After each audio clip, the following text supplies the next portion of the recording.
Happy Monday, everybody. Hope you had a great weekend, are ready to kick off the week with a bang. Welcome to the Meristem Monday email practice. Just as a reminder, if you want to kind of understand the deeper dive, the intro video is linked in the video below. And we got some feedback that the writing on the board was hard to pick up on, so we have a little infographic that we're bringing in this time to see how you like it. But jumping into the Monday email, we have our concept, we have our practice, we have our value. We're continuing with the concept of movement.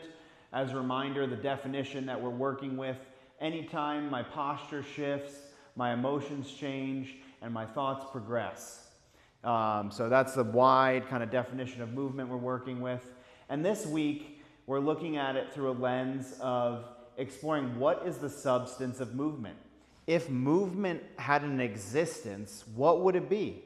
You know, you see on the infographic kind of the space around the human body and some color and some form that might articulate something that exists around us, that can move through us, that can move away from us, that can move to somebody, that can move towards me.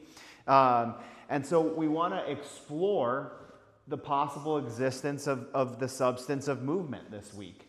For example, I have a personal space. If I put my hand in that personal space, I can feel my hand, but it's not touching me. So from a proprioceptive sensory standpoint, there's nothing that's touching my skin that's stimulating a nervous response. So how is it that I feel my hand in my personal space? Or, somebody, if my hand were somebody else stepping into my personal space and I feel them without touching my physical body, how do I feel them? What is picking up on that other person that would be giving me information about them being present in my space? So we're exploring movement, and particularly this week, its existence.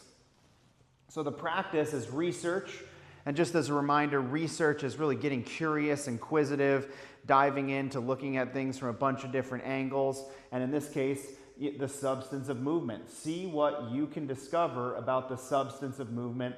What are its characteristics? Can I expand it? Can I contract it?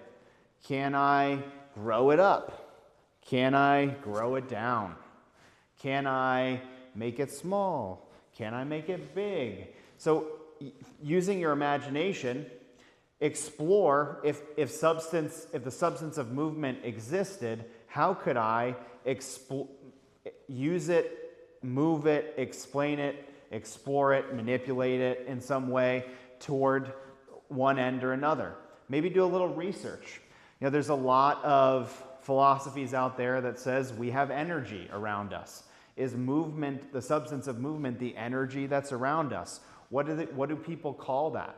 How could we, not necessarily scientifically measure it, but how could we have enough people have the same experience that we could come to a closer conclusion of fact that there is substance that can move and that is around us that we don't pick up with our physical eye, let's say.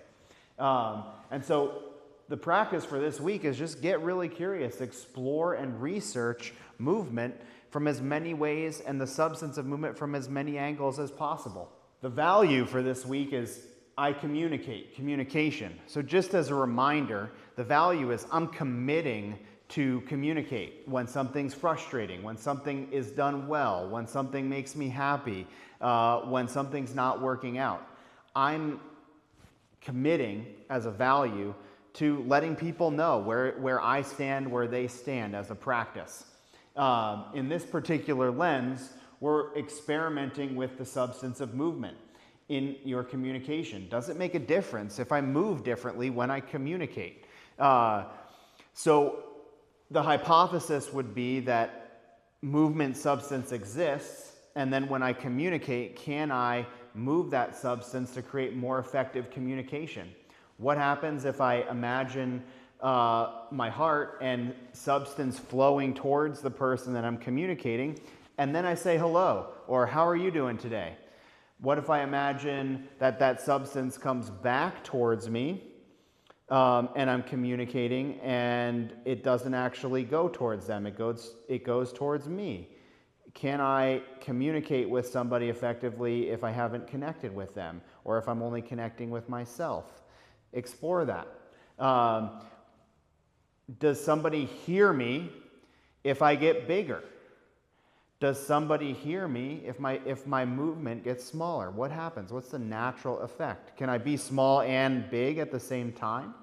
So we're exploring our communication using the substance of movement.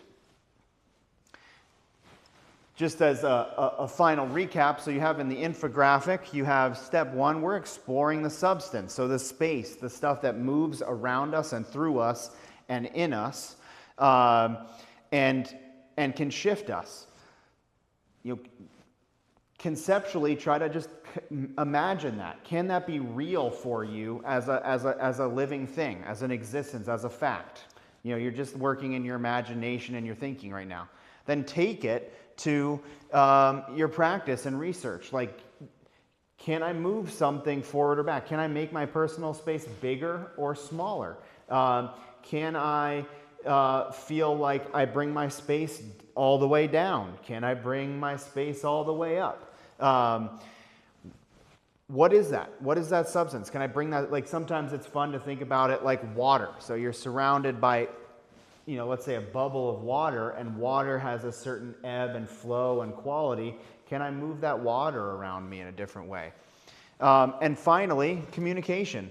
So can I move the substance of movement and that affect and enhance my communication as I'm going about it? Give it a try. See what happens. Start by imagining, creating, and then putting word to what you want to say. So this is the Monday practice for this week. Thanks for joining us. Happy Monday. Let's go forward and awaken the possible.